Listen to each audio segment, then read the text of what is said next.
I'd had a long shift at the hospital, 14 hours in the ER, 3 cardiac arrests, 2 successful, 1 not. I was exhausted, emotionally drained, and looking forward to collapsing in my apartment with leftover pizza and mindless television. That's all I wanted. Just peace, quiet, and the numbing comfort of bad reality TV. I unlocked my apartment door, dropped my keys in the bowl by the entrance, and flipped on the lights. There was a man on my living room floor. A bleeding man. A heavily bleeding man, slumped against my couch, leaving a dark stain spreading across my beige carpet. He had dark hair matted with blood, expensive clothes torn and soaked red, and when the lights came on, his eyes snapped open, dark, intense, filled with pain and something else. Desperation. I should have screamed. Should have run. Should have called 911 immediately. But I'm an ER nurse. When I see someone bleeding, my training kicks in before my fear does. Oh my God, I breathed, dropping my bag and moving toward him. What happened? How are you in my apartment? He tried to speak but only managed a wet cough that sprayed blood.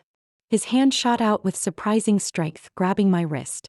His grip was iron despite the obvious blood loss, desperate and commanding. Help me, he rasped. His accent was Italian, his voice rough with pain. Help me or we both die tonight. We both what? I don't understand. No time. They're coming. Followed me here. You help me survive or they kill us both. Please. His eyes locked on mine with such intensity one felt it physically. I know you're a nurse. So you're scrubs. Please. Help me. My mind raced. A stranger in my apartment. Bleeding heavily. Saying people were coming to kill us both. This was insane.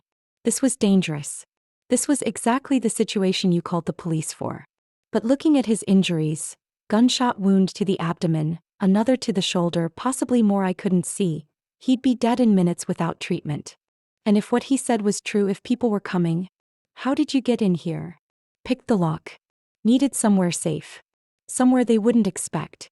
Random apartment, no connection to me. Please. I'm bleeding out. Help me. I made a decision I'd probably regret. Bathroom. No. Can you walk? With help. I got my shoulder under his uninjured arm and half-dragged, half-carried him to my bathroom. He was heavy, all muscle despite the blood loss, and he grunted with pain at every movement. We left a trail of blood across my apartment. My security deposit was definitely gone. In the bathroom, I got him propped against the tub and started assessing injuries with professional detachment. 2 gunshot wounds visible, abdomen and shoulder. Possibly through and through on the shoulder, but the abdominal wound was concerning. I need to cut your shirt off. Don't move. I grabbed scissors from my medical bag. Your nurses always keep supplies at home, and cut away his expensive blood-soaked shirt. Tattoos covered his torso, elaborate Italian designs, family crests, symbols I didn't recognize. And more concerning, more wounds. A knife wound on his side, defensive cuts on his forearms, bruising that suggested he'd been beaten before being shot. What the hell happened to you? Business disagreement. He tried to smile, failed. I lost the argument. Obviously. Business disagreement. Right. I pressed gauze to the abdominal wound, still bleeding actively, which was bad. You need a hospital. Surgery. I can stabilize you here, but... No hospital. They'll find me. Finish the job. You stabilize me here or I die here.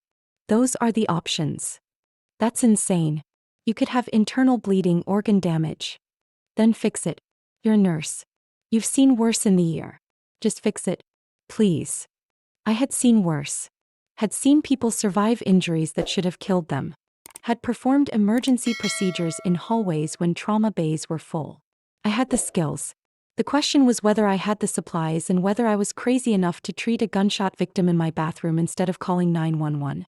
Looking at his determined expression, at the blood still flowing despite pressure, I decided crazy was tonight's theme. I need you to tell me who you are. Who's coming after you. What I'm actually dealing with. After you save my life, I'll tell you everything. But Emma, he read my name tag still clipped to my scrubs. We don't have time for background checks. Either you help me now or we both die when they find me here. Your choice. How do you know they followed you here? Because I'm not an amateur. I covered my tracks but not perfectly, was bleeding too much, moving too slow. They'll track me within the hour, probably less. When they get here, if I'm alive and hidden, maybe you can lie. Say you haven't seen anyone. But if I'm dead on your floor bleeding out, they'll kill you too. Can't leave witnesses. So please, help me live and maybe we both survive tonight. The casual way he discussed my potential murder was almost as disturbing as finding him bleeding in my apartment. But his logic was sound. If someone dangerous was coming, I was already implicated just by him being here. My only chance was getting him stable and hidden. Fine.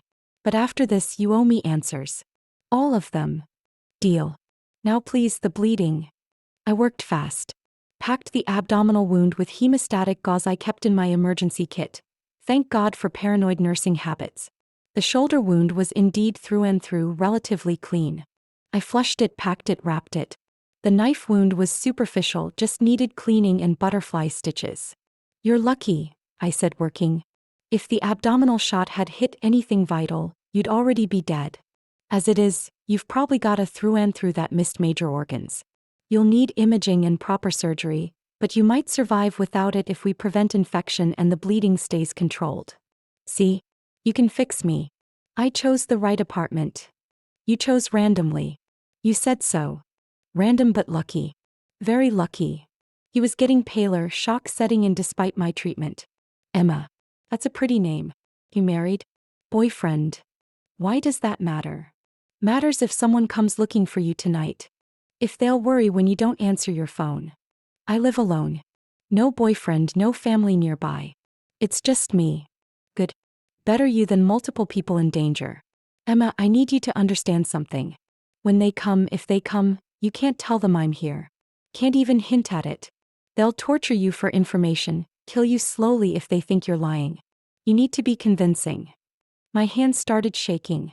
You're saying I need to lie to people who might torture me? This is insane. I should call the police right now. Police can't protect you from these people. Police show up, you die faster. Emma, I know this is terrifying. I know you didn't ask for this. But you're in it now. The only way out is through. Help me survive, help yourself survive, and tomorrow we figure out how to keep you safe long term. Tonight we just need to not die. Can you do that? I don't have a choice, do I? Not really. But I'll make it worth your survival. I promise. Just, help me tonight. I finished bandaging his wounds, gave him water and antibiotics from my medicine cabinet, and helped him into my bedroom. He was weaker now, shock and blood loss catching up, but conscious enough to move with assistance. You hide in my closet. Stay quiet. If anyone comes, if I have to lie, you stay hidden no matter what you hear. Understand? Understood. Thank you. For not calling the police. For helping me. You saved my life tonight. I haven't saved it yet. You could still die from infection or internal bleeding I can't see. But you're stable for now. That's the best I can do. I got him hidden in my closet. It was large, walk-in, plenty of space for him to sit comfortably despite his injuries. I gave him more water, a blanket, my phone with instructions to text if he felt worse. Don't come out unless I tell you it's safe. I mean it. Even if you hear, even if things sound bad. Stay hidden. I will. Be careful, Emma. These people are dangerous. 30 minutes after I'd gotten him hidden, there was a knock at my door. Not a friendly knock. Hard, demanding, the kind of knock that said the person on the other side expected immediate compliance. I checked the peephole. 3 men in dark suits, one of them with a gun visible under his jacket. My heart started racing, but I forced myself to breathe slowly. Be convincing. Act normal. You're just a tired nurse coming home from work. I opened the door with the chains still on. Yes. Can I help you? We're looking for someone, the lead man said. He was older, maybe 50, with cold eyes and a Russian accent. Injured man. He came into this building 20 minutes ago. We need to find him. I just got home from a shift at the hospital. I haven't seen anyone. I've been at work for 14 hours. I just want to sleep. You mind if we look around? Just to be sure. Every instinct screamed to say no, to refuse entry, to call the police. But if I refused, they'd know I was hiding something. And then they'd force their way in, find the man in my closet, kill us both. But please, I really haven't seen anyone. I just want to go to bed. I unchained the door, let them in, and watched as they methodically searched my apartment. They were thorough, professional, clearly experienced at this. They checked the bathroom, saw the blood I hadn't had time to clean. That's from me, I lied quickly. I cut myself on a broken glass this morning. Haven't had time to clean it properly. They didn't look convinced, but they moved on. Living room, kitchen, second bathroom. Then the bedroom. I watched them open my closet door, shine a flashlight inside. The man was right there, hidden behind hanging clothes, barely visible but definitely there if they looked carefully. The lead man paused, studying the closet. My heart was pounding so hard I thought he'd hear it. Then he closed the door. You see anyone come through this building, you call this number. He handed me a card with only a phone number on it. Important we find him. Very important. I will. I promise. If I see anyone suspicious. Good. Don't make us come back, Emma Martinez. He'd seen my mail on the table, knew my name now. That would be unfortunate for everyone. After they left, I stood frozen for 5 minutes, just breathing, trying to process what had just happened. 3 armed men had searched my apartment looking for the bleeding stranger in my closet, and I'd lied to them. Successfully lied to people who'd threatened me. People who clearly had no problem with violence. Are they gone? His voice came from the closet, weak but alert. Yes. They're gone. You can come out. He emerged slowly, still pale but conscious. You did well. Very well. Most people would have panicked, given me away. You stayed calm, lied convincingly. That saved both our lives. I'm a trauma nurse. Staying calm under pressure is literally my job. But those men, they knew my name. They threatened me. What the hell did I just get involved in? Sit down. I owe you the truth now. He made his way to my bed, moving carefully to avoid reopening wounds. My name is Alessio Marchetti. I was second in command of the Marchetti crime family. Organized crime, mostly in Brooklyn and Manhattan. Import-export businesses that aren't entirely legal. You're in the Mafia. I prefer family organization, but yes, by most definitions. And those men who just searched your apartment? They're Bratva, Russian organized crime. We've been having territorial disputes for months. Tonight, they ambushed me during what was supposed to be a peace negotiation. Killed 3 of my men, shot me multiple times, left me for dead. I survived barely and ran. Picked your building at random, your apartment at random. Pure luck that you're a nurse who could actually help me. Luck. Right. From my perspective, this is the worst luck imaginable. I just harbored a fugitive mob boss from Russian gangsters. They know my name now, Alessio. They know where I live. What happens when they figure out I lied to them? I won't let them hurt you. I promise. Emma, you saved my life tonight. That creates obligations in my world. Responsibilities. You're under my protection now, whether you want it or not. Your protection. The protection of a man who's bleeding on my bed, who was just ambushed and left for dead. Forgive me if that doesn't feel very protective. Fair point. But Emma, I'm not usually this vulnerable. Tonight was an exception. They caught me off guard, had superior numbers, managed what should have been impossible.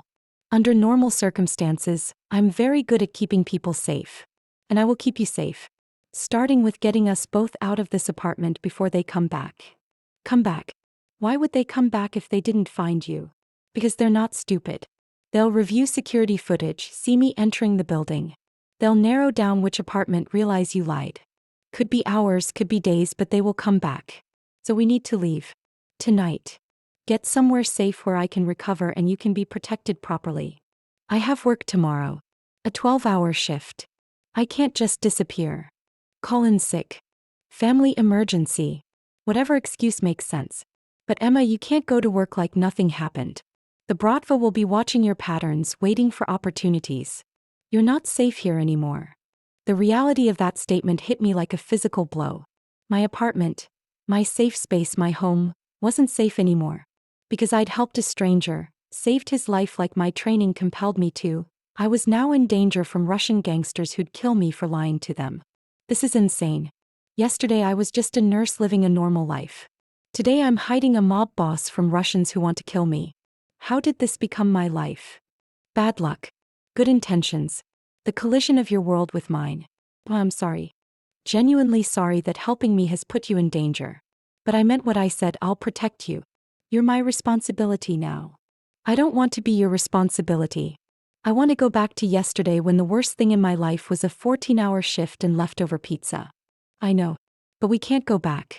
We can only move forward. So right now, forward means leaving this apartment, getting somewhere secure, and keeping both of us alive long enough to figure out a permanent solution. Where would we even go? You're injured. I have no experience with any of this. I have safe houses, resources, people who owe me favors. We just need to get there. Can you drive? Yes, but you're in no condition. I can manage. I've functioned through worse injuries. Emma, please. Trust me on this. We need to leave within the hour, or we risk them coming back before we're gone.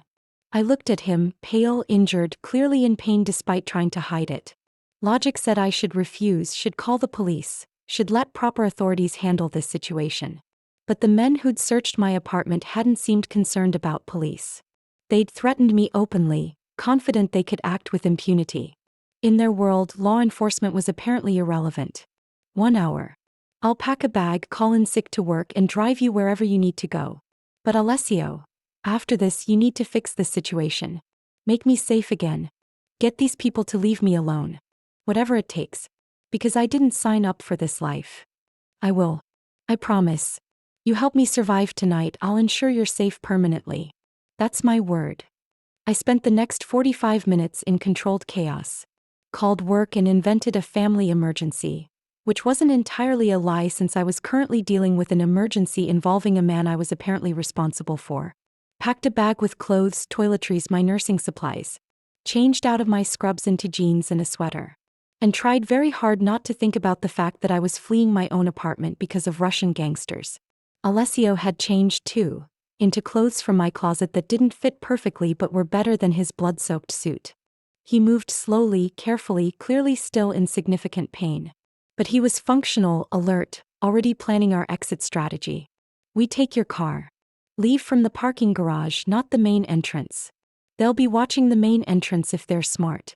Garage gives us better odds of leaving undetected. And then where? Where are these safe houses? I have one in Queens. Small, unmarked, no obvious connection to my family. We can get there in 30 minutes if traffic cooperates. Once we're there, I can make calls, arrange proper security, figure out how to resolve this situation without you being collateral damage. You keep promising my safety. How can I trust promises from someone I met 3 hours ago when he was bleeding on my floor? Because I keep my word. Always. In my world, your word is everything, more valuable than money or power. I gave you my word I'd protect you. That means I will or I'll die trying. That's not empty rhetoric, Emma. That's how I operate. We left through the parking garage as planned. My car was a 7-year-old Honda Civic, completely unremarkable, which Alessio said was perfect. Nothing to draw attention. We drove in silence for the first 10 minutes, me focused on not crashing while hyperventilating, him watching for signs we were being followed. We're clear, he said finally, relaxing slightly. No one picked us up. We made it out. For now. What happens tomorrow? Next week? When do I get to go back to my normal life? That depends on how quickly I can neutralize the Bratva threat. But Emma, I need you to understand something. Even after this immediate danger passes, you can't go completely back to normal. They saw you, know your name, know where you live. That information doesn't disappear. You'll need ongoing protection, security precautions. Your life has changed whether we like it or not. So I'm just, what? Under mob protection indefinitely?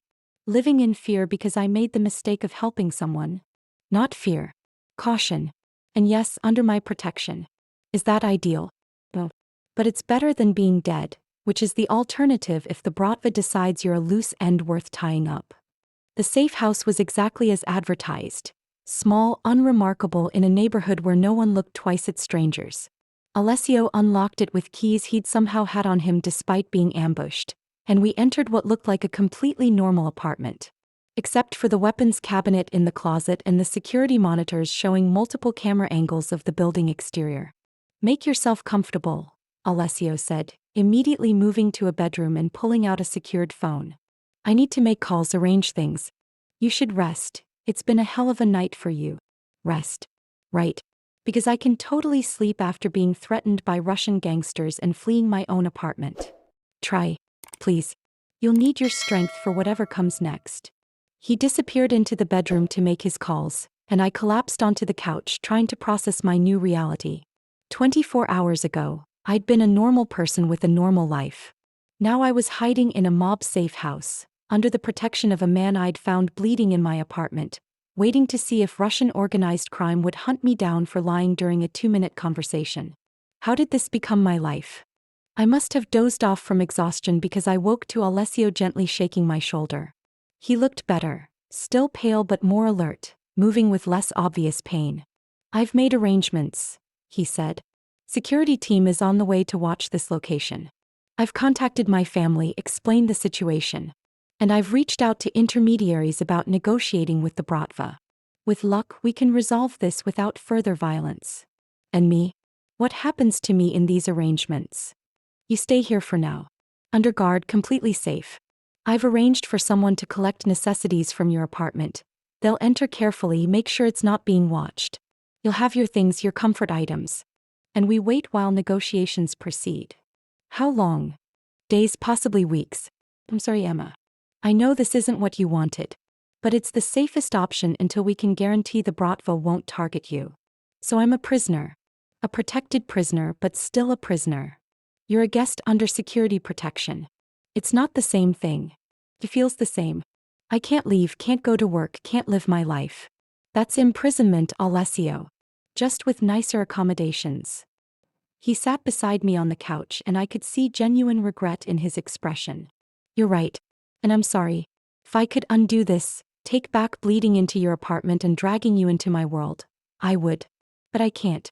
So instead, I'm doing everything in my power to make your imprisonment as brief and comfortable as possible.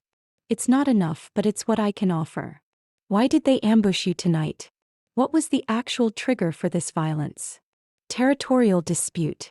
The Bratva wants access to shipping routes my family controls. We've been negotiating for months, trying to find compromise. Tonight was supposed to be a final meeting to agree terms. Instead, they decided killing me and taking the routes by force was easier than negotiating. It was a betrayal of pretty fundamental rules about how these things are supposed to work. And now they've started a war. Because you don't ambush and try to kill a second in command of a major family without consequences. My people are already mobilizing, preparing for conflict. The negotiations I'm arranging are attempting to step back from full war, find a resolution that doesn't result in dozens of deaths. But it might not work. They crossed a significant line tonight. People are going to die because of what happened. People were always going to die. This conflict has been building for months. Tonight was just the moment it became violent. Emma, I know my world seems brutal to you. And it is. But it's also structured, governed by rules and traditions. What the Bratva did tonight, ambushing during negotiations, that violated fundamental rules. Now there will be consequences, war or otherwise. You didn't cause this. You're just caught in the aftermath. Caught in the aftermath that might get me killed. That I won't allow. Whatever happens with the Bratva, whatever the outcome of this conflict, you stay safe. That's non-negotiable." The security team arrived 20 minutes later. 4 men who moved with military precision, establishing positions around the apartment, checking sight lines and approaches. They treated Alessio with obvious deference, following his orders without question. "Boss needs rest," one of them told me after Alessio had given instructions and retreated to the bedroom. "He won't admit it, but those injuries are serious. He should be in a hospital, not making calls and arranging security." "I know. I treated him. I'm a nurse. But he refused hospital care because of the danger. That's boss. Always puts everyone else first, even when he's the one bleeding. You saved his life tonight. We're grateful for that. He's a good man regardless of what you might think about his profession. I don't know what I think about anything right now. This is all so far outside my experience. You'll adjust. Most people do. And boss will take care of you, that's what he does. Takes care of the people under his protection. You're safe now. But lying on an unfamiliar couch in a safe house, listening to armed men patrol outside, I didn't feel safe. I felt trapped in a world I didn't understand, dependent on a man I barely knew, waiting to see if Russian gangsters would decide I was worth killing. This was definitely not how I'd expected my week to go. 3 days in the safe house and I was losing my mind. Not from danger. The security team was competent and the Bratva hadn't found us. But from boredom, from confinement, from the complete disruption of my normal life, I'd called work twice more, extending my family emergency leave. My supervisor was understanding but concerned. I'd never taken sick days before, never been unreliable. "You're pacing again," Alessio observed. He was recovering well. My nursing care and his apparently superhuman constitution combining to heal injuries that should have taken weeks. He was moving almost normally now, color returned to his face, though I still made him change bandages twice daily. I pace when I'm stressed. And trapped in an apartment for 3 days qualifies as stressful. I've arranged for you to get some air. Rooftop access, completely secure. You can't leave the building, but you can at least see sky. Would that help? Anything would help. I'm used to 12-hour shifts on my feet, constant movement, problems to solve. Sitting still for 3 days is torture. He led me upstairs to a rooftop garden I hadn't known existed. Genuinely beautiful, with plants and seating areas and a view of Queens. 2 security guards were positioned at access points, but they gave us space. "This is better," I admitted, breathing real air for the first time in days. "Thank you." "You're welcome. I have news. The negotiations are progressing. The Bratva has agreed to talks about what happened. They're claiming it was a rogue faction acting without authorization. Whether that's true or political cover, it means they're willing to discuss terms rather than escalate to full war. And what does that mean for me? It means they might agree to leave you alone as part of the settlement. Acknowledge you were an innocent bystander, not a legitimate target. If we can get that agreement formalized, you'd be safe to return to normal life. How long until you know? Few more days. Maybe a week. I'm sorry it's not faster. But Emma, these negotiations are delicate. Push too hard and we end up at war, which helps no one. We need patience. Patience isn't my strong suit. I'm a problem solver, an action taker. Waiting while other people decide my fate, it's driving me crazy. I understand. But right now, patience is how we keep you alive. Can you manage a few more days? Do I have a choice? Not really. But I'm asking anyway. Over the next few days, Alessio and I fell into an unexpected routine. I'd check his wounds, which were healing remarkably well, and we'd talk. About his world, about mine, about how 2 completely different lives had collided in my apartment 3 nights ago. "Tell me about your family," I asked one evening. We were on the rooftop again, watching the sunset, security guards discreetly positioned nearby. How does someone end up as second in command of a crime family? Birth mostly. I'm the oldest son of the oldest son. It's expected, traditional. I've been groomed for this since I was old enough to understand what the family business actually was. At 18 I had a choice: accept the role or leave entirely, cut all ties. I chose to stay. Do you regret it? Sometimes. This life, it's complicated, dangerous, morally ambiguous in ways that keep me awake some nights. But it's also my family, my responsibility, my identity. I can't separate who I am from what I do. What about you? Why nursing? My younger brother had leukemia when I was 16. Spent 2 years in and out of hospitals, multiple rounds of chemo, the whole terrible journey. He survived, thankfully. But watching the nurses care for him, seeing how they made the worst experience of our lives slightly more bearable, I wanted to do that for other families. Make terrible situations slightly less terrible. So I went into nursing, specialized in emergency medicine. Figured the ER was where I could help the most people in the worst moments. That's admirable. Genuinely. You chose a hard profession for good reasons. I respect that. Says the mob boss who chose a criminal profession because of family tradition. Fair criticism. Though I'd argue there are gradations of criminality. I don't hurt innocent people, don't traffic in anything that destroys lives. Drugs, human trafficking, the really dark stuff. My family focuses on business, protection, logistics, some gray market import-export. Is it legal? No. But is it the worst thing organized crime does? Also no. I try to operate with some ethics, even in an unethical business. That's a lot of rationalization. Probably. But it's how I sleep at night. Emma, I'm not asking you to approve of my life or my choices. Just to understand that I'm not a monster. I'm a man doing a complicated job in a complicated world, trying to minimize harm while meeting obligations. That's the best I can offer. On day 7, the negotiations concluded. Alessio came to find me on the rooftop where I'd been reading. I'd had security bring me books from my apartment, one small comfort. "It's done," he said, and I could hear relief in his voice. "The Bratva has agreed to terms. They're claiming the ambush was unauthorized, that the men responsible have been dealt with, which probably means killed. As part of the settlement, they formally agreed you're not a target, that you were an innocent bystander with no ongoing relevance to their business.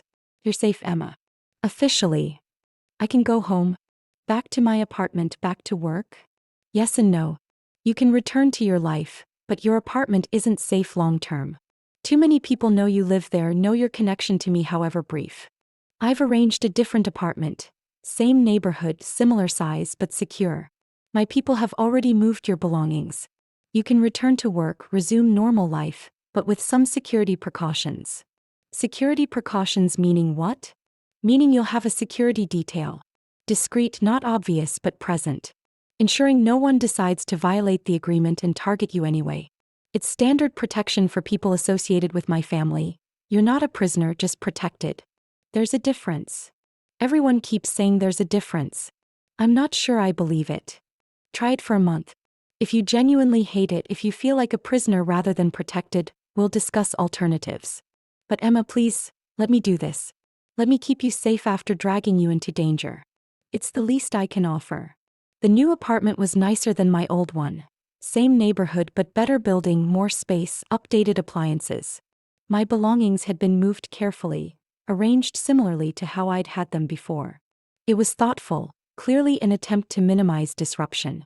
The security detail, Alessio explained, will be 2 people in rotation. They'll stay in the lobby, not inside your apartment. You'll have complete privacy but immediate backup if anything happens. They're professionals trained to be invisible until needed. You probably won't even notice them most days. And I'm supposed to just accept this? Accept that my life now includes mob security and forced relocation. I'm hoping you'll see it as accepting protection you need rather than restrictions you don't want. But Emma, I understand if you can't make that mental shift. This wasn't your choice. None of this was your choice. I'm just trying to minimize the damage my presence in your life has caused. Your presence didn't cause damage. The Russian gangsters who followed you caused damage. You were just trying to survive. True. But I chose your apartment, your building. I made you part of this. That's on me, and I'll spend however long it takes making it right. I returned to work 3 days later, feeling strange about the whole situation. My supervisor was relieved to see me, my colleagues welcomed me back, and I fell into the familiar rhythm of ER nursing. Traumas, cardiac arrests, the organized chaos I'd trained for. It felt normal, comforting, like proof my life could still be what it was before. Except I was aware of Marcus, one of my security detail, in the hospital lobby. Pretending to be a visitor, reading a magazine, but definitely watching.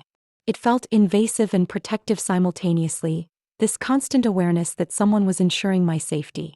"You okay?" my colleague asked during a quiet moment. "You seem distracted." "Just adjusting after being away. Family emergency, you know. Takes time to get back into routine." "Well, we're glad you're back. The ER is chaos without you. Your ability to stay calm when everything's falling apart. We missed that. Calm under pressure." That had been the theme of my encounter with Alessio. Staying calm when Russian gangsters searched my apartment, when I fled my home, when I treated gunshot wounds in my bathroom. Apparently, my professional training had applications outside the hospital.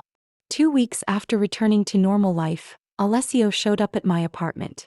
I'd given him a key. Seemed reasonable since he'd arranged the apartment and was paying for it, though he'd insisted it was temporary until I felt safe enough to take over the lease myself. "I wanted to check on you," he said. "Make sure you're adjusting, that the security isn't too intrusive." "It's fine. Marcus and Sophia are professional, barely noticeable. I'm getting used to it." "Good. Emma, I also wanted to, I owe you dinner. Proper dinner, not safe house takeout. Would you let me take you somewhere nice? As thanks for saving my life and dealing with the aftermath so gracefully. Dinner with a mob boss. That's definitely not something I ever expected to do. Dinner with a man who's grateful you saved him. The mob boss part is just context. I considered refusing, maintaining clear boundaries between his world and mine. But looking at him, genuinely thankful, wanting to do something kind rather than just arranging security, I couldn't bring myself to say no. Hey, dinner. But somewhere relatively normal, please. I don't need a five-star restaurant or anything elaborate. I know a good Italian place in Brooklyn. Family-owned, excellent food, relatively quiet. Would that work? Perfect.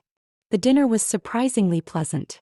Alessio was charming, interesting, asking about my work and actually listening to my stories with genuine interest. We talked about his recovery, he was completely healed now, back to full function, and about how the situation with the Bratva had stabilized into uneasy peace.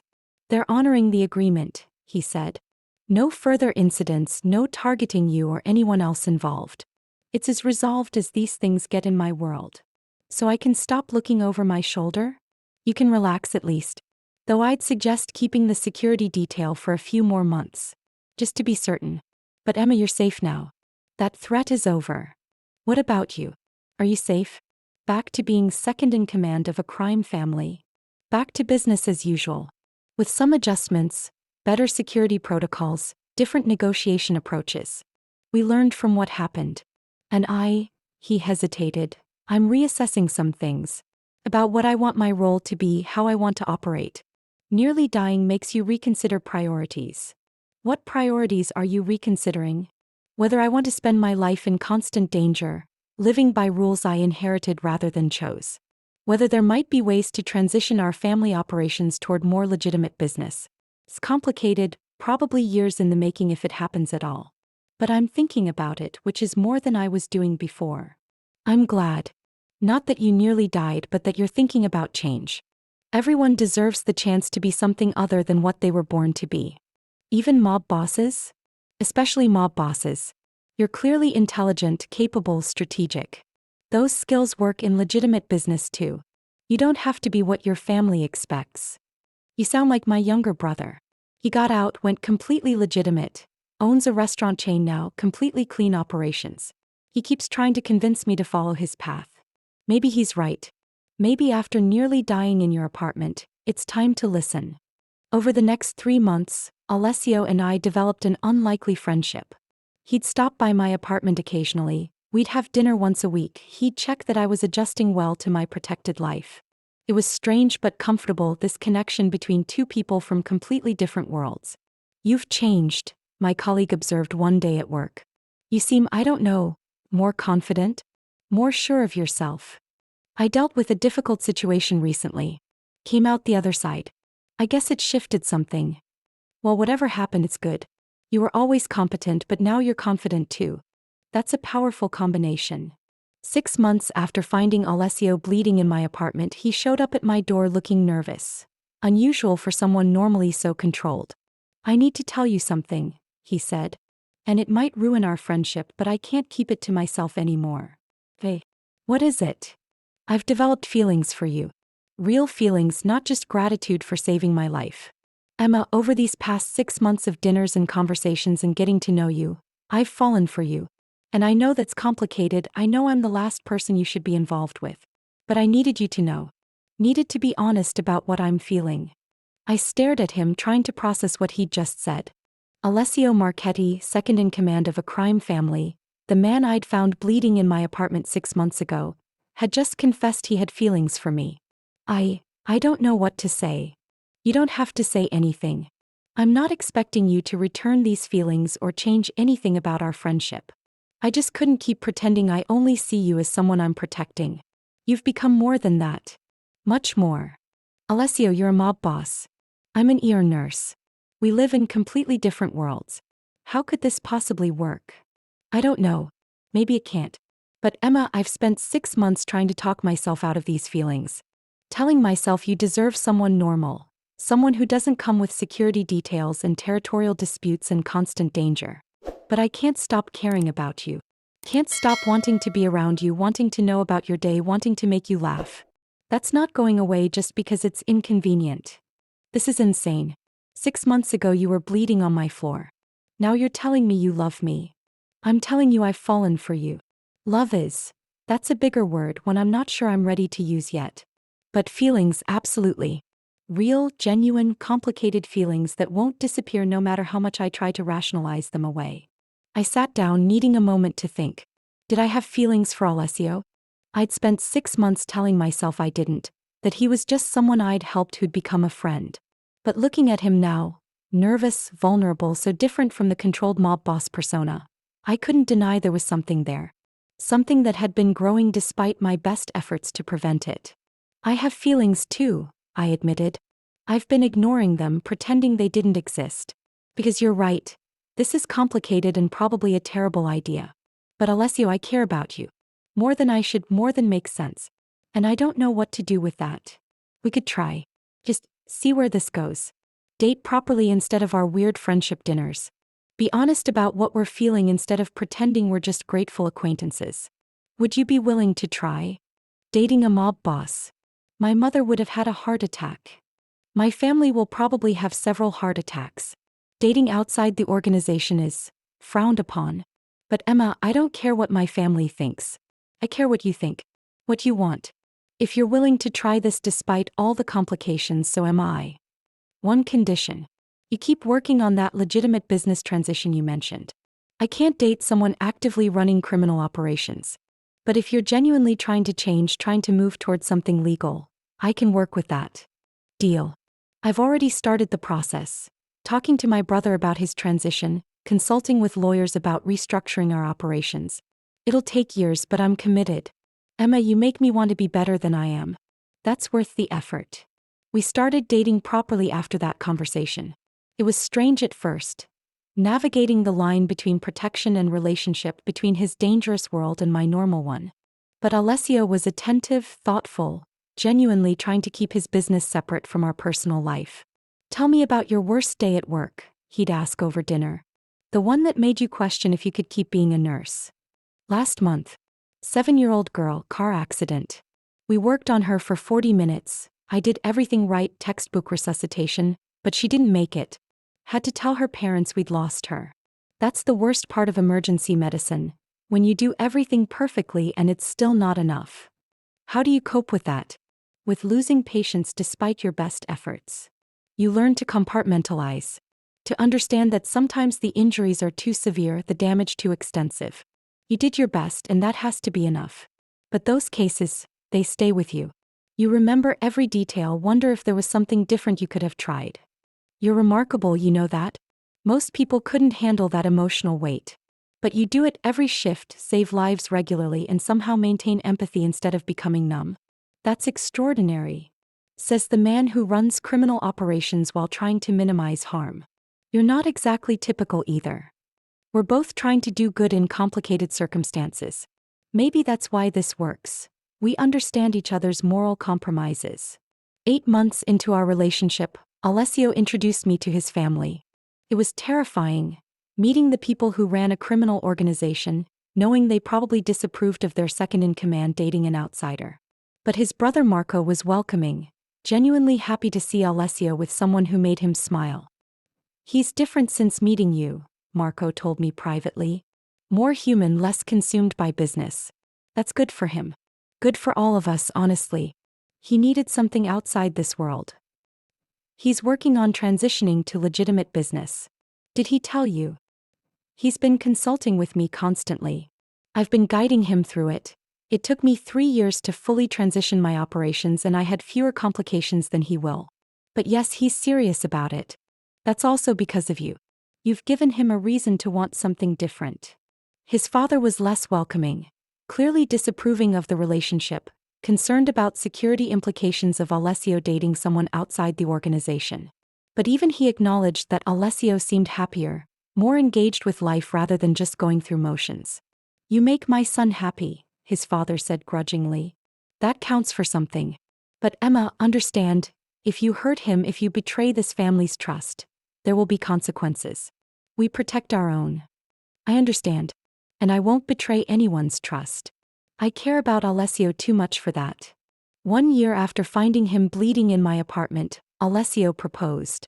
Not dramatically, just a quiet evening at my apartment, both of us exhausted from long days, curled up on the couch watching a movie we'd both seen before. Marry me, he said suddenly. What? Marry me. I know it's complicated, I know my world is dangerous and unconventional. But Emma, I love you. I want to build a life with you. Want to wake up next to you every morning for the rest of my life. Marry me. You're proposing during a rerun of The Princess Bride? I'm proposing during a perfect moment with the woman I love. The movie is just background noise. Emma, say yes. Please. Yes. Obviously yes. But Alessio, you need to keep your promise about transitioning to legitimate business. I can't marry someone active in organized crime. I need to know you're working towards something legal. I am. I've already moved 70% of our operations to legitimate businesses. In another 2 years, I'll be completely out of anything questionable. That's my promise, my timeline. By the time we have children, I'll be a legitimate businessman. You have my word. Then yes, I'll marry you. Despite the complications, despite the danger, despite everything that should make this a terrible idea. Yes. The wedding was small, intimate. My few close friends, his immediate family, held at a small venue in Brooklyn. His father gave a speech about family and loyalty that made several people uncomfortable with its mob implications, but mostly it was just two people getting married despite coming from completely different worlds. You've made me happier than I thought possible, Alessio said during our first dance. A year ago I was bleeding out in your apartment thinking I'd die there. Now I'm dancing with my wife, planning a future I never thought I'd have. That's all because you saved me, not just my life but everything else too. You saved me too. Made me braver, more confident, willing to take risks I never would have before. We saved each other, Alessio. That's what partners do. 2 years into marriage, Alessio kept his promise. He'd fully transitioned to legitimate business operations. Real estate development, logistics companies, investment portfolios. Everything legal, properly documented, completely clean. His father had initially resisted, but eventually accepted that his son was choosing a different path. I'm proud of you, I told him when the last of his questionable operations had been sold off to other families. You did what you said you'd do. Evolved into something better. I did it for us. For the future we're building. Emma, I want kids someday. I want them to be proud of their father, not ashamed or scared. That required change. You gave me the motivation to actually do it. So what now? Now that you're a legitimate businessman. Now we live normally. Or as normally as two people with our history can live. I run my companies, you continue saving lives in the ER. We build the family we've talked about. Simple, domestic, boring in the best possible way. 3 years after finding him bleeding in my apartment, I got pregnant. It wasn't planned, we'd been careful but not perfectly careful. But when I saw the positive test, I felt overwhelming joy mixed with terror. Baby. A child who'd be born into our complicated blended world. We're having a baby, I told Alessio that evening. I'm pregnant. The joy on his face was immediate, complete. A baby. We're having a baby. Emma, that's everything. A baby. A baby whose father used to run criminal operations. Alessio, what if your past comes back? What if someone decides to target our child because of who you used to be? That's why I transitioned out. That's why I've spent 3 years building legitimate operations and severing ties to anything questionable. Our child will be safe, Emma. I promise. They'll grow up knowing their father is a businessman, never seeing the darker parts of what I used to be. That's the gift I'm giving them. A normal childhood without the shadows I grew up with. Our daughter was born on a rainy April evening. Healthy, beautiful, perfect. We named her Sophia after Alessio's grandmother. She had his dark hair and my light eyes, and from the moment I held her, I understood why people did impossible things to protect their children. She's perfect, Alessio said, holding our daughter with the kind of gentle reverence reserved for miracles. Absolutely perfect. Emma, we made this beautiful, perfect human. How did we do that? Biology mostly. Though I did the harder part. You did all the hard parts. You carried her, brought her into the world. You're already an amazing mother. I'm in awe of you. Of this. Of our family. Sophia's first year was chaos.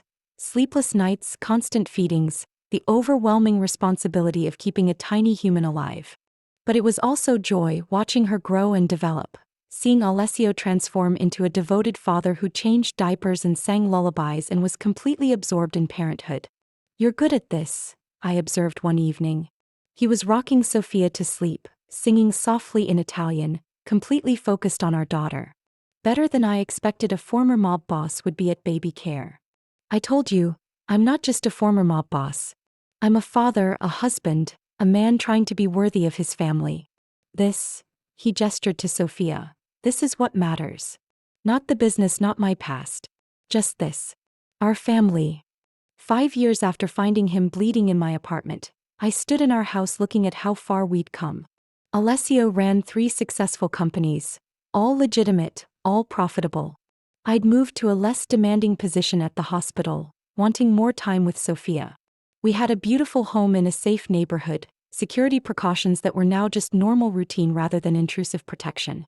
Do you ever regret it? Alessio asked one evening. We were watching Sophia play in our backyard, her laughter filling the air. Helping me that night. Getting dragged into my world and all the complications that came with it. Not for a single day. Yes, it was terrifying at the time. Yes, there were moments I wished I'd just called the police and let them handle it. But Alessio, if I hadn't helped you, we never would have met. Never would have fallen in love, never would have Sophia. Our entire family exists because I made the choice to help a bleeding stranger in my apartment. That's not regret-worthy. That's remarkable. Even though I was a mob boss who nearly got you killed? You were a man trying to survive who kept his promises to protect me. The mob boss part was just context. And you've transformed since then, become something better. That's what I fell in love with, your capacity to change, to evolve beyond what you were raised to be. 10 years after that night, we celebrated our anniversary at the same Italian restaurant where we'd had our first date. Sophia was 8 now, smart and curious and completely unaware of her father's complicated past. She knew he'd been involved in complicated business before, but to her he was just Papa, the man who read her bedtime stories and helped with homework and made the best pancakes. 10 years, Alessio said, raising his wine glass. 10 years since you found me bleeding in your apartment and made the choice that changed both our lives. Best moment of my life, even if it was also nearly my last. It wasn't your last. I saved you. That's what I do, save people. You saved more than my life that night. You saved my future, my soul, everything I could become instead of what I was. Emma, I've spent 10 years trying to be worthy of the choice you made. Hope I've succeeded. You've been exactly who you needed to be, flawed, complicated, genuinely trying. That's all anyone can be. And it's been enough. You've been enough. 15 years after that night, Alessio retired completely from business. He was 53, had built successful companies and accumulated enough wealth that working was optional. He wanted to focus on family. Sophia was now 13, we'd had a second child, a son named Marco after his brother. Our lives had become completely, wonderfully normal. Do you miss it? I asked one evening. We were in our backyard watching the kids play, enjoying the simple domesticity we'd built. The excitement of your old life? The danger, the power. Not for a second. Emma, I spent 30 years in that world. It was all I knew, all I'd been raised to be. But these past 15 years with you, building a legitimate business, raising our children, just being normal. This is better. So much better. You gave me the chance to be someone other than my father's son. That's the greatest gift anyone's ever given me. We gave each other gifts. You made me braver, more confident, showed me I could handle things I never thought possible. We saved each other, Alessio. That's what partners do. 20 years after that night, I was 62 and Alessio was 70. Our children were grown. Sophia was a doctor, Marco studying business at his uncle's encouragement. And we were sitting on our porch, watching the sunset, reflecting on the unlikely journey that had brought us here. 20 years since you found me bleeding in your apartment, Alessio said. Sometimes I still can't believe you didn't call the police. That you made the choice to help me despite every reason not to. I'm a nurse. When I see someone bleeding, I help. That's what I'm trained to do. The complications came later. The complications that became our life. Our marriage. Our family. Emma, if I could go back, knowing everything that would happen, all the danger and fear and difficulties, I'd still choose your apartment. Still choose bleeding on your floor. Because it led to this. To us. To 20 years of being happier than I ever thought possible. Me too. I'd make the same choice. Help the bleeding stranger, deal with the complications, build the life we've built. No regrets, Alessio. Not a single one. 25 years after that night, our lives had settled into the kind of peaceful routine that younger us would never have believed possible. I'd retired from nursing at 67. Alessio had been fully retired for over a decade. And we spent our days with grandchildren, travel, and the simple pleasures of growing old together. Nana, Sophia's daughter, our first grandchild, also named Emma, ran up to us at the family gathering. She was 7, bright-eyed, full of energy. Tell me the story again. About how you and Nano met. I looked at Alessio, who smiled. Should we tell her the real version or the sanitized one? She's 7. Definitely sanitized. Nano was sick, I told little Emma. Very sick.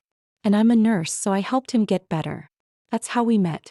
I took care of him when he needed help. And then you fell in love? Eventually. It took time. But yes, eventually we fell in love. Sometimes helping someone leads to friendship, and friendship leads to love. That's how families start.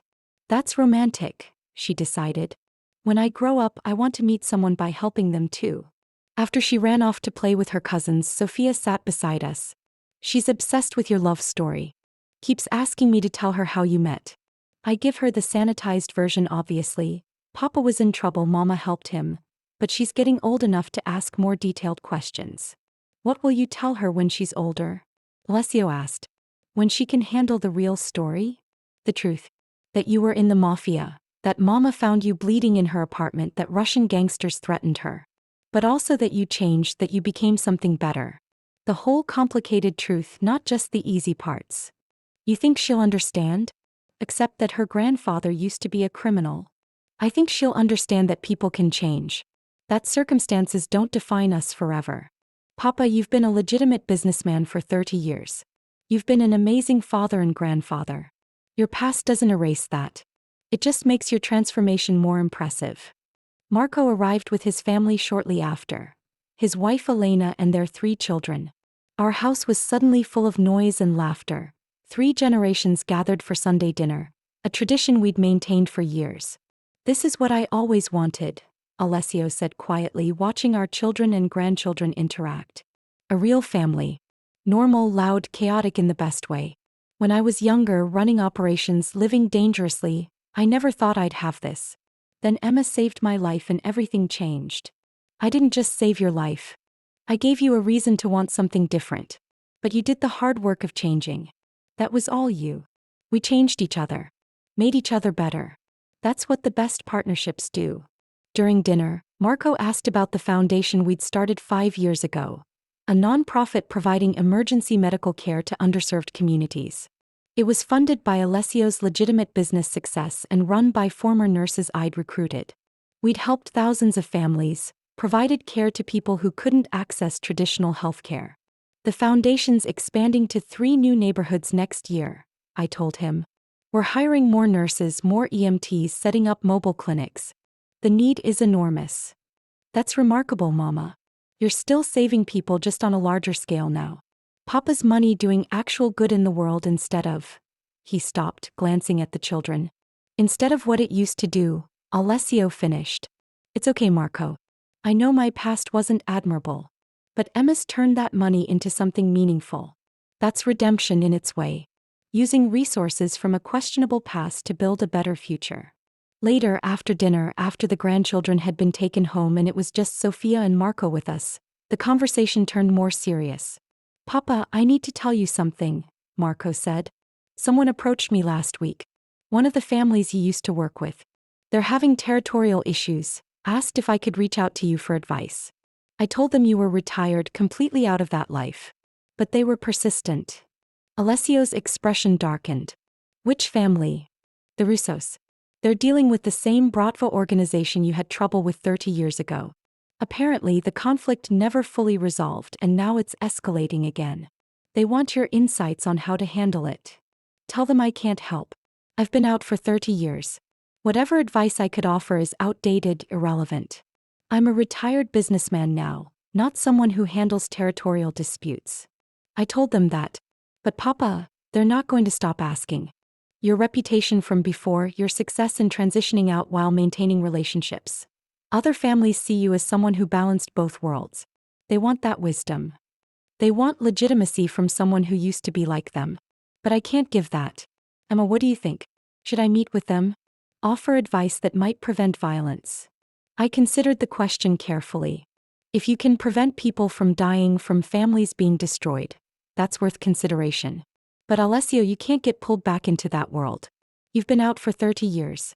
Meeting with them, offering advice, that's a slippery slope back to involvement. You're right.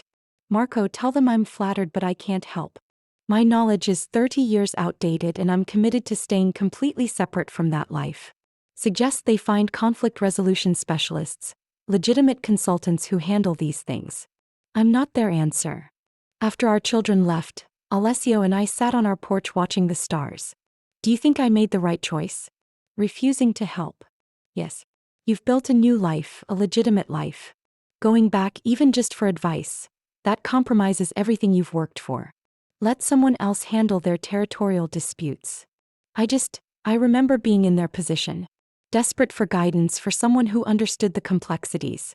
If I'd had someone to advise me 30 years ago, maybe I would have transitioned out sooner. Avoided some of the violence, the danger. Maybe. But you can't save everyone, Alessio. You can only save yourself and the people directly connected to you. You've done that. You've built a good life despite a bad beginning. That has to be enough. 30 years after that night, I was 72 and Alessio was 80. We'd both slowed down. Arthritis, reduced mobility, the general wearing down that comes with age. But we were healthy, alert, still actively involved with our foundation and our family.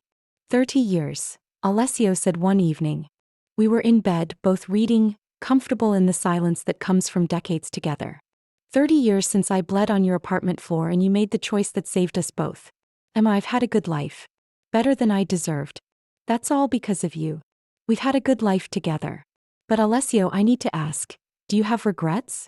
About leaving your family's organization, about transitioning out? You gave up power, influence, a legacy that went back generations. Do you ever wish you'd stayed? Not once. That legacy, it was built on violence and fear. I'm glad it ended with me, glad I chose something different. The legacy I'm leaving now, our children, our grandchildren, the foundation, the legitimate businesses, that's something to be proud of. That's the legacy I want. Not the criminal empire, but the family we've built and the good we've done. You're a good man, Alessio Marchetti. Better than you give yourself credit for. I'm a man who got lucky. Lucky that I chose the right apartment to bleed in. Lucky that you chose to help instead of running. Lucky that you saw potential in me I didn't see in myself. That's not virtue, Emma. That's just extraordinary luck. Maybe luck had something to do with it. But you made choices too. You kept your promises, you changed your life, you became someone your children are proud of. That wasn't luck. That was commitment. You earned this life, Alessio. Don't minimize that. At 85, Alessio's health began declining. Nothing dramatic, just the accumulated weight of years. A heart condition, reduced stamina, the general frailty of advanced age. He moved slower, tired more easily, needed help with things that had once been effortless. I'm becoming an old man, he said one afternoon. I was helping him organize his medications. Daily pills for heart, blood pressure, cholesterol. Used to be strong, capable. Now I need help remembering pills. You're 85. You're allowed to need help. That's what I'm here for. I wanted to be strong for you. Until the end. Didn't want you to have to take care of me like this. Alessio, you took care of me for 35 years. Made sure I was protected, provided for, loved. Now it's my turn. That's what marriage means. We take care of each other through everything. Strong times and weak times. You don't get to feel guilty about needing help now. At 87, Alessio had a heart attack. Not severe enough to kill him, but scary enough to remind us both of mortality. I spent a week at his hospital bedside, watching monitors, checking vitals with professional precision even though the nurses kept assuring me they had it handled. I'm not ready to go, he told me one night. Not ready to leave you, to miss watching our great-grandchildren grow up. Emma, I need more time. Then fight for it. You're stubborn enough to survive this. You survived being shot, you survived transitioning out of organized crime, you can survive a heart attack. He did survive, with medication adjustments, lifestyle changes, and his apparently superhuman will to live. But it changed something between us. Made us both more aware that time was limited, that we needed to appreciate what we had while we still had it. Tell me again, he said one evening after his recovery. We were on our porch watching sunset, both moving slower but still together. About the night you found me. Your thought process, what made you help me instead of calling police? You were bleeding. That's all I saw. someone who needed medical help. The complications came later, but in that moment I was just a nurse doing what nurses do. Helping someone who was hurt. And you never regretted it? Never wished you'd made a different choice? Not for a single moment. Helping you was the best decision I ever made. Led to everything good in my life. You, our children, our grandchildren, the foundation. None of it happens if I call the police that night. So no. No regrets. At 90, Alessio passed away peacefully in his sleep. I woke up one morning to find him gone. No pain, no struggle, just sleep that continued into death. The doctors said his heart had finally given out, that he'd lived years longer than expected after the heart attack. The funeral was enormous. Hundreds of people whose lives he'd touched. Our children spoke about their father's transformation, his dedication to family, his commitment to building something good from a complicated beginning. His brother Marco spoke about watching Alessio transition from criminal to legitimate businessman, how hard that journey had been. My brother was remarkable, Marco said in his eulogy. He was born into a world he didn't choose, raised to be something he didn't want to be. But he changed. Made different choices. Built a different life. That's not easy, evolving beyond what you were raised to be. But Alessio did it. And he did it because of Emma, because she showed him there was another way to live. Their love story started with violence and danger. But it became something beautiful. That's my brother's real legacy. Proving that people can change, that love can transform even the most complicated circumstances. Rest in peace, Alessio. You earned it. I lived another 5 years without him. 5 years of watching great-grandchildren be born, of running the foundation, of staying involved with family despite missing him constantly. At 95, I was ready to let go. Sophia held one hand, Marco the other as I prepared to die. You gave us a good life, Mama, Sophia said. You and Papa both. We're grateful for that. We gave you what we could. Love, stability, a sense of possibility. That's all parents can really give. You gave us more than that. You showed us that people can change, that love is worth fighting for, that helping someone in need can transform your entire life. Those lessons, they've shaped everything we've become. As I drifted toward death, my last thought was of Alessio. The bleeding man in my apartment, the unlikely love, the family we'd built from the strangest beginning. 35 years together, a lifetime of love built from one improbable night. Not bad for a choice I made in 10 seconds. Epilogue. 50 years after that night, Sophia's granddaughter, my great-great-granddaughter, also named Emma, was finishing her nursing degree. She'd chosen emergency medicine, inspired by stories of her great-great-grandmother who'd saved a bleeding stranger and built a life from that choice. On her first day of clinical rotation, she found a man in the supply closet, bleeding, desperate, clearly in serious trouble. And without hesitation, without calling for help, she made the same choice I'd made 50 years earlier. Hold still, she told him. I'm a nurse. Let me help you. The cycle continued. Because some families are built not by planning but by compassion, not by logic but by the choice to help when helping is needed. That's our legacy. Not the criminal past, not the danger or complications. Just the simple, profound choice to help someone who's bleeding. Everything else follows from that. The young man in the supply closet stared at Emma, this generation's Emma, with the same desperate intensity her great-great-grandfather had shown decades ago. Blood seeped through his expensive shirt, his breathing was labored, and his eyes held that particular combination of pain and determination that came with refusing to die. You need to call, he started, then stopped himself. No. Can't call anyone. They'll find me. Please. Just help me stop the bleeding. That's all I need. Emma's training kicked in exactly as mine had all those years ago. She assessed the injury, stab wound to the side, concerning but not immediately fatal if treated properly. She grabbed supplies from the closet, pressed gauze to the wound, and worked with the calm efficiency that came from good teaching. This is going to hurt, she warned, applying pressure. But you need to stay quiet. We're in a hospital. Someone hears you screaming, they'll investigate. I can handle pain, he said through gritted teeth. Handled worse than this. Just stop the bleeding. Please. She worked quickly, professionally, drawing on everything she'd learned in school and from the stories her family had told. How the first Emma had saved a bleeding stranger. How that choice had transformed multiple generations. How helping someone in need could change everything.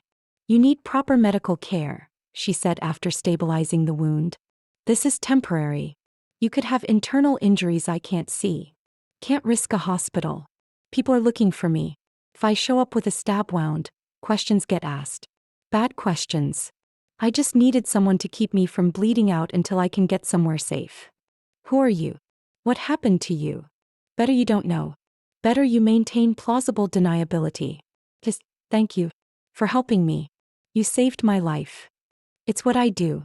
What I'm training to do. Help people when they're hurt. He studied her with those intense dark eyes. You're different. Most people would have run, called security, refused to get involved. But you just helped. No questions, no hesitation. That's rare. My great-great-grandmother did the same thing 50 years ago. Found a bleeding stranger, helped him, changed both their lives forever. She taught our family that helping people is always the right choice, even when it's complicated. 50 years ago. Your great-great-grandmother. Was her name Emma by chance? Yes. Emma Martinez. She was a nurse, found a man named Alessio Marchetti bleeding in her apartment. They ended up married, built a whole family from that one choice to help. It's kind of a legend in our family, the night that started everything. The young man went very still. Alessio Marchetti, second in command of the Marchetti organization, later transitioned to legitimate business. You know the story? I know the legend. He stopped himself. Everyone in certain circles knows about Alessio Marchetti. The man who left organized crime, built a legitimate empire, proved you could evolve beyond your origins. He's an inspiration to people trying to make similar transitions. You're trying to leave organized crime. I'm trying to not die first. The leaving comes later if I survive long enough. But yes, I want what Alessio had. A way out that doesn't end with me dead or in prison. Just haven't figured out how yet. Emma finished her temporary treatment, helped him stand. Where will you go? You can't stay here and you need real medical care soon. I have a place. Safe house, discreet doctor who doesn't ask questions. I just needed to stop the bleeding long enough to get there. You gave me that. Thank you. Wait. Emma grabbed a piece of paper, wrote down her phone number. If you need help again, if complications develop, call me. I'm just a nursing student, but I can provide basic care. And apparently helping bleeding strangers is a family tradition. I'm just continuing the legacy. He took the paper, studied it. This is either very brave or very stupid. My great-great-grandmother would say brave. Her advice to our family was always, help people even when it's complicated. So I'm helping. If you need it, call. That's the offer. I'm Luca Romano. And Emma, thank you. For the care and for the offer. I might take you up on it. He left through a service exit, moving carefully but steadily. Emma watched him go, wondering if she'd just repeated family history or created something entirely new. 3 days later, Luca called. His wound had developed an infection despite the discreet doctor's treatment. He needed antibiotics, proper wound care, someone with medical knowledge to ensure he didn't get septic. Emma went to his safe house, a small apartment in Brooklyn, sparsely furnished but secure. She treated his infection, changed his dressings, and lectured him about the importance of following medical advice. You're lucky this didn't turn into something worse. Sepsis can kill you in days if untreated. You need to take the full course of antibiotics, change dressings twice daily, watch for signs of worsening infection. You sound like my mother used to. Before she died. I sound like a nurse who doesn't want her patient dying from a preventable infection. Take the antibiotics. Follow the instructions. Call me if anything changes. Over the next 2 weeks, Emma made 4 house calls to Luca's safe house. Each time they talked while she worked. About his life in organized crime, about her nursing training, about his desire to leave and her family's history of helping people do exactly that. Your great-great-grandfather, Alessio, how did he manage it? The transition out. From what my grandmother told me, it took years. He started by identifying which operations were most criminal, which could be made legitimate. Then he systematically transitioned, sold criminal interests, expanded legitimate ones.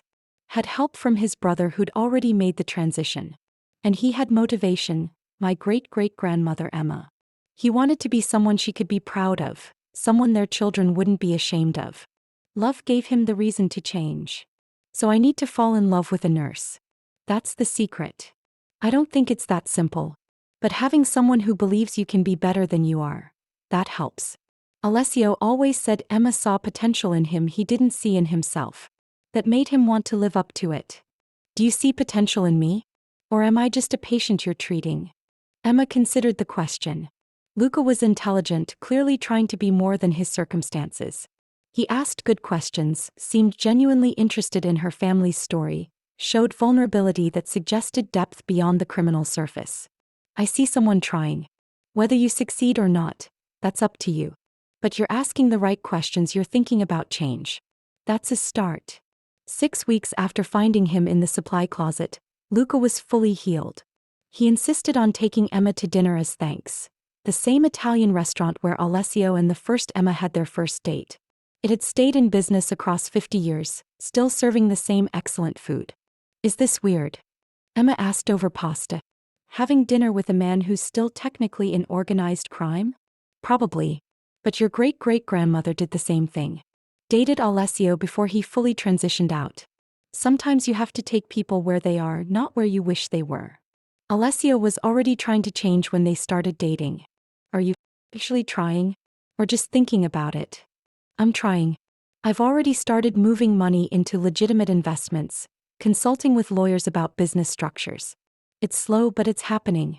Emma, meeting you, hearing about your family's history, it gave me a roadmap. Proof that transition is possible. That's worth something. 3 months after their first meeting, Emma and Luca were dating properly. It was complicated. Him still involved in questionable business, her finishing nursing school, both navigating the collision of their different worlds. But it worked somehow, this unlikely connection built on family history repeating itself. My grandmother would love this, Emma told him one evening. They were at her apartment cooking dinner together. She always said our family was built on helping people when they're bleeding. The fact that I found you helped you and we ended up here, she'd say it's fate. Proof that some patterns repeat across generations. What do you think? Fate or coincidence? I think sometimes we make choices that echo across time. My great-great-grandmother chose to help Alessio. That choice created a family legacy of compassion. I chose to help you because of that legacy. And now we're here, potentially creating the next chapter in that story. Is that fate? Or is it just people making consistent choices based on family values? I don't know. But I'm glad it happened. 1 year after finding him bleeding, Emma graduated nursing school and Luca completed his transition to completely legitimate business. He'd done what Alessio had done. Systematically moved operations to legal enterprises, severed ties with criminal elements, built something clean from questionable origins. I did it, he told Emma the day his last criminal asset was sold. Everything I own now is legitimate. Completely clean. It took a year, cost me relationships with people who didn't want me to leave, but I did it. Because of you. Because you showed me it was possible. You did it because you wanted to. I just provided inspiration and medical care. The hard work was all you. 2 years after their meeting, Luca proposed. Not dramatically, just a quiet evening at the same restaurant where Emma's great-great-grandparents had their first date. The same booth, even preserved by the owners who knew the family history. 52 years ago, your great-great-grandparents sat in this exact booth on their first date. Alessio had just survived being shot. Emma had just saved his life. They were trying to figure out if love could work between two people from completely different worlds. I think they proved it could. Emma, I want what they had. A lifetime together. A family built from an improbable beginning. Will you marry me? You're asking me to marry an ex-mob associate in the same booth where my great-great-grandmother agreed to date an actual mob boss. That's either really romantic or really weird. Both. Definitely both. But Emma, I love you. You saved my life and then saved my soul. Helped me become someone I'm proud to be instead of just accepting what I was. That's worth celebrating. Say yes. Yes. Obviously yes. But Luca, we're living up to some serious family legacy here. My great-great-grandparents built an entire dynasty from one choice to help a bleeding stranger. We better make this good. We will. We'll honor their legacy by building something just as meaningful. Just as improbable. Just as beautiful. 5 years after Emma found Luca bleeding in that supply closet, they had their first child. A daughter they named Alessia after Emma's great-great-grandfather. She had Luca's dark features and Emma's compassionate nature. And from the moment she was born, she was surrounded by stories of the family legacy she was born into. Your great-great-great-grandmother saved a bleeding stranger 57 years ago, Emma told Olivia when she was old enough to understand. That choice started everything. Our entire family, the foundation we run, the legacy of helping people when they're hurt. Someday you'll have a choice too. To help someone or walk away. I hope you'll choose to help. That's what our family does. Is that why you became a nurse, Mama? Because of the family stories. Partly. But also because helping people is it's what feels right. What feels meaningful. Your great-great-great-grandmother taught our family that compassion matters, that helping people changes lives. I wanted to continue that legacy. And someday you'll find your own way to help people. It doesn't have to be nursing. Just be someone who helps when help is needed. 10 years after finding Luca, Emma ran the foundation her great-great-grandparents had started. It had grown exponentially, serving 50,000 families annually, employing hundreds of nurses and medical staff, providing emergency care throughout New York. It was funded by both Luca's legitimate businesses and donations from people who'd been helped over the decades. This is remarkable, Luca said one day, reviewing the foundation's annual report. Your great-great-grandparents helped maybe 10,000 people over their lifetimes. We're helping 50,000 a year. That's legacy, Emma. That's impact. That's what happens when you build on a good foundation. They created something meaningful. We just expanded it. And Olivia, they watched their daughter, now 10, volunteering at one of the foundation's clinics. She'll expand it even further. That's how legacies work. Each generation builds on what came before. 57 years after the first Emma saved Olivia, I died peacefully in my sleep at 95. My family gathered for the funeral. Children, grandchildren, great-grandchildren, great-great-grandchildren. 5 generations built from one choice to help a bleeding stranger. Sophia, my granddaughter, gave the eulogy. My grandmother was 95 when she died. She'd lived a full, meaningful life. But everything, all of it, started with one choice. One night when she was 26, tired from an ER shift, she found a bleeding man in her apartment. She could have called police. Could have run. Could have protected herself instead of helping him. But she didn't. She helped. She saved Olivia's life. And that choice, that single decision, created this. She gestured to the enormous crowd. 5 generations. Hundreds of family members. Thousands of people helped through the foundation. All of it because she chose compassion over fear. That's legacy. That's what one good choice can build. At the reception after my funeral, young Emma, the current generation's Emma, now 32 and running the foundation, spoke with Olivia, her 10-year-old daughter. Nana's story is important, she told Olivia. It teaches us that our choices matter. That helping people when they're bleeding, literally or metaphorically, that changes everything. You're the 6th generation of our family. Someday you'll have your own choice to make. Someone will need help and you'll have to decide, walk away or step in. I hope you'll step in. I hope you'll continue what Nana started. I will, Mama. I promise. When someone needs help, I'll help them. Just like Nana did. Just like you did with Papa. That's what our family does. And 70 years after I first saved Olivia, now 25 and finishing medical school, found someone bleeding in a hospital corridor. A young man, injured, desperate, clearly running from something dangerous. And without hesitation, she made the same choice 4 generations of her family had made before her. I'm a doctor, she told him. Let me help you. The cycle continued. Because some families are built not by chance but by consistent choices. Because helping people when they're bleeding, that's not just medicine. It's legacy. That's what we built, Olivia and I. Not just a family, not just a foundation. A tradition of compassion that echoed across generations, proving that one good choice, one moment of helping instead of running, one decision to save a bleeding stranger, that can change everything. For 70 years. For 7 generations. For hundreds of thousands of people helped. All because I found a bleeding man in my apartment and chose to help instead of run. Not bad for a choice I made in 10 seconds. Some stories end. Some stories echo forever. This one echoed across 70 years, 7 generations, and countless lives transformed by the simple choice to help when helping is needed. That's legacy. That's love. That's everything.